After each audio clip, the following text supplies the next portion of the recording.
Negara adikuasa atau negara adidaya adalah negara dengan posisi dominan yang ditandai dengan kemampuannya yang luas untuk memberikan pengaruh atau memproyeksikan kekuasaan dalam skala global. Hal ini dilakukan melalui gabungan kekuatan ekonomi, militer, teknologi dan budaya serta pengaruh diplomatik dan kekuasaan lunak. Secara tradisional, negara adidaya lebih unggul di antara kekuatan besar lainnya. Istilah ini pertama kali diterapkan pada tahun 1944 selama Perang Dunia II, untuk mengidentifikasi kategori kekuatan baru yang mampu menduduki status tertinggi di dunia di mana negara dapat menantang dan bertarung satu sama lain dalam skala global. Misalnya, pada saat itu terdapat 3 negara yang merupakan negara adikuasa yaitu Amerika Serikat, Uni Soviet, dan Imperium Britania atau Inggris. Akan tetapi, kini Uni Soviet telah bubar, dan tinggal menyisakan Rusia yang kehilangan 2 pengaruh dasar sebagai syarat negara adidaya, yakni kekuatan ekonomi global dan kekuatan diplomatik. Sementara itu Britain atau Inggris telah memudar dalam gabungan 3 hal, ya militer, ya ekonomi, ya pengaruh diplomatik. Yang tersisa kini adalah Amerika sebagai satu-satunya adidaya yang bebas mendikte dunia. Namun sang adidaya hampir terlena, karena belum begitu lama menikmati mahkota sebagai penguasa kerajaan tunggal dunia. Nun, jauh di Asia Timur, seekor naga yang tadinya mereka harapkan hanyalah sebuah kekuatan regional dan tidak akan pernah menjadi kekuatan global, tiba-tiba terbangun menunjukkan kekuatan yang belum pernah ada sebelumnya, hampir memiliki semua syarat untuk menjadi penguasa baru di dunia.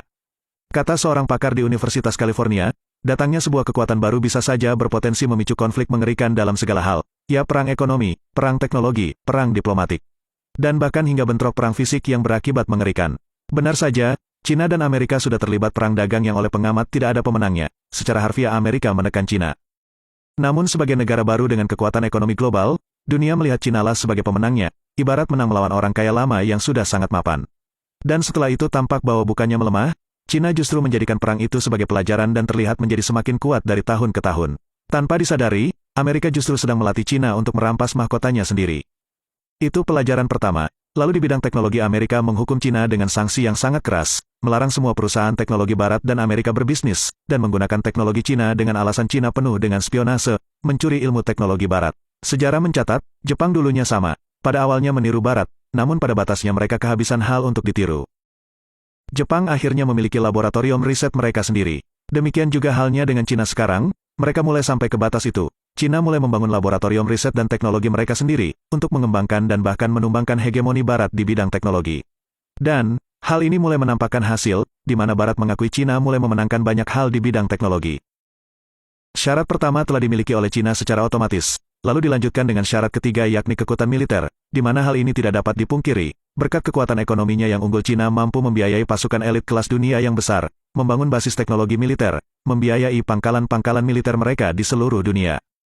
Banyak pakar mengatakan, tidak seperti menyerang negara-negara kecil seperti Irak, Libya dan Kroasia, dibantu oleh Sekutu Barat dan NATO, Amerika bahkan pernah gagal melawan negara seperti Vietnam walau sudah dibantu PBB, dan Amerika juga pernah kalah telak dalam Perang Korea tahun 1952 melawan tentara Cina padahal waktu itu Cina masih sangat miskin, dan Cina harus melawan gabungan tentara banyak negara.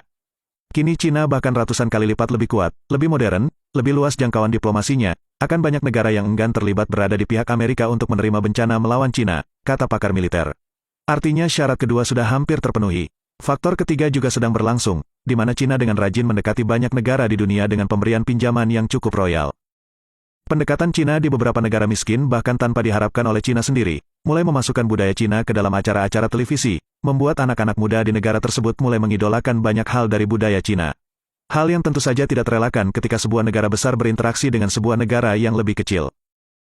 Bahkan tidak kurang negara-negara asal Eropa sendiri telah menikmati keuntungan berbisnis dengan Cina, dan beberapa di antaranya terang-terangan menolak keberatan Amerika.